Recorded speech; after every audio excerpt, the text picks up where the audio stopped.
What is up, everybody, and welcome back to the channel. And before we get into today's video, make sure to subscribe if you aren't already. Appreciate it if you are, and make sure to like this video. Alright, let's get straight into it. So today I'm going to be doing my power rankings post week 12 post week 11 heading into week 12. And yeah, let's get right into it. So coming in at number 32, same team as it's been for a while now, the Lions. At number 31, I got the Jets, just lost to the Dolphins at home. At number 30, I got the Jaguars. They just got blown out by the Niners at home. At number 29, the Texans got a massive upset win over the Tennessee Titans. Don't ask me how, but they did.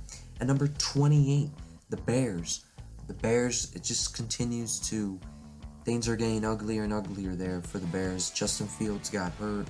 I think this will be Matt Nagy's last season in Chicago. At number 27, the Giants. We saw them get blown out last night by the Buccaneers. At number 26, the Seahawks, a team that's completely collapsed. And I said before the season that I was expecting a collapse from this team due to just bad defense, no running game, no continuity.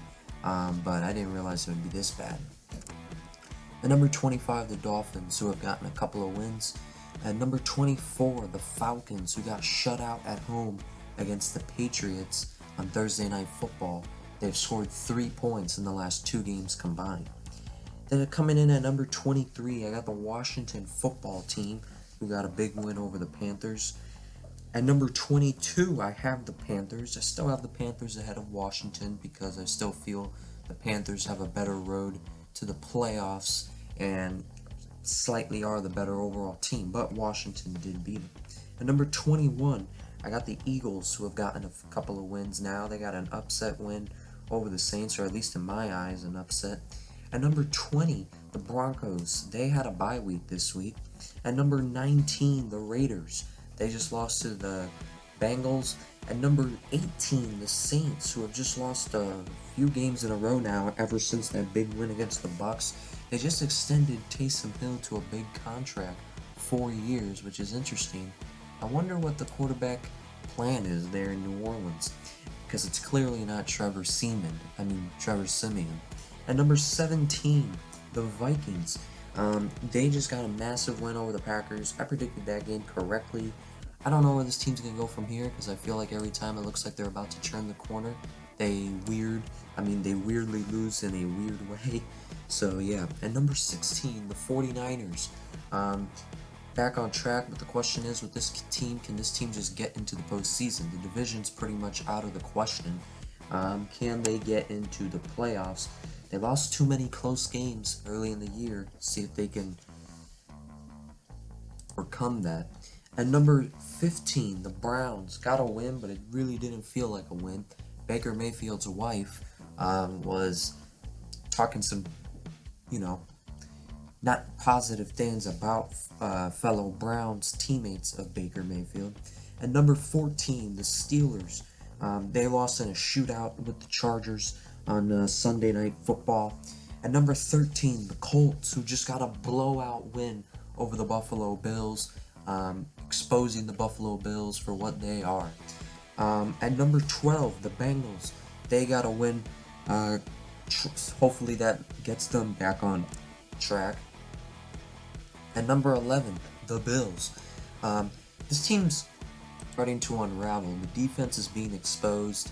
The offense can't seem to get anything going, and they just don't seem right. And this may seem far-fetched to say, and I said it at the beginning of the season before the season begun, and then it looked stupid after the first 5 games, but I don't think this team's going to make it to the playoffs. And in the beginning of the year, I said to everyone that this is a 10-7 team. This team's going to go 10-7, and they may make it in at 10-7, but they may not. My pick was they go 10-7 and miss the playoffs. That was my prediction. And right now they're 6-4. I think 10-7 is not out of the question. And I don't know if this team's going to make the playoffs, because I don't think they're going to win their division over New England.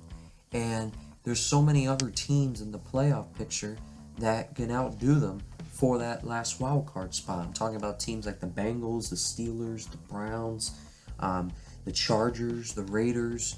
There's a lot of teams there that could really just take those couple of spots there. So we'll see how that all unfolds. At number 10, I got the Chargers. We got a big win over the Steelers on Sunday Night Football, as I mentioned earlier. At number 9, a team that's starting to look like a dark horse of the AFC, or maybe even more than a dark horse. By the end of the season, they may be the favorite. Who knows? Hopefully not. But the Patriots. Bill Belichick has been able to get something going there now with his rookie quarterback and Mac Jones. The defense is starting to look like the Patriots defense, and they're winning games. They're on I believe they are on a 5-game winning streak. Yeah, so they're on a roll. At number 8, the Dallas Cowboys got shut down by my Kansas City Chiefs to no touchdowns. They'll be playing again on Thursday during Thanksgiving against the Raiders. They should win that game, but big loss there for them. And then at number 7, you got my Kansas City Chiefs, who have now won 4 in a row. Got a massive win against Dallas. Their defense is looking great. The offense didn't play bad, but would have liked them to see. They could have. There's opportunities where they could have put the game away earlier than they did, and they stalled out. But they still got those first downs when they needed to get them. At number 6, I got the Buccaneers, who won last night. At number 5, I got the LA Rams, who are coming off the bye week. Got blown out away against the 49ers. Got a big matchup this week against the Green Bay Packers. At number 4, got the Ravens. The Ravens were able to get a big win.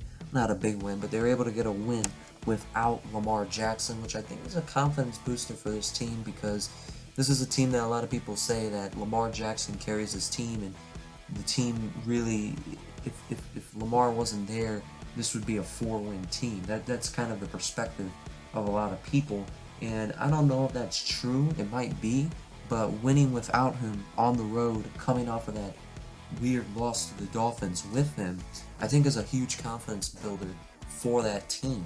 And number 3, I got the Titans. You know, they just got a loss at home to the Texans. Ryan Tannehill throws 4 interceptions, starting to look like the Ryan Tannehill we remember. But I'm not gonna knock them down too much on the rankings, because this team already, they're still 8-3, and upset losses are gonna happen. And the Texans are a divisional opponent. Divisional opponents always play them tough, and I think they just got caught off guard. But it definitely is an alarming loss, especially for the offensive side of the ball. They really could not move that ball. And I get they don't have Derrick Henry, and I get they don't have Julio Jones, but you still have, Adrian Peterson, Dante Foreman, A.J. Brown, and if Ryan Tannehill is supposed to be the elite level quarterback that some people say he is, he should have been able to overcome that. At number 2, I got the Packers, who just got a heartbreaking loss against the Vikings. High-scoring affair there. They got a big one coming up this week against the Rams at home. And then at number 1, I got the Arizona Cardinals reclaiming it. They just got a win over their divisional opponent at Seattle without Kyler Murray and DeAndre Hopkins. A very impressive victory there. And overall, without Kyler Murray and DeAndre Hopkins, this team is 2-1, and they're 9-2, top of the NFC, and really top of the NFL record-wise. They're definitely looking good. They're only going to get better when Kyler Murray and DeAndre Hopkins gets back. And yeah, we'll see where that goes. But yeah, that's pretty much it for my rankings. Comment down below what you think of my rankings. And as always, I'll see you guys next time.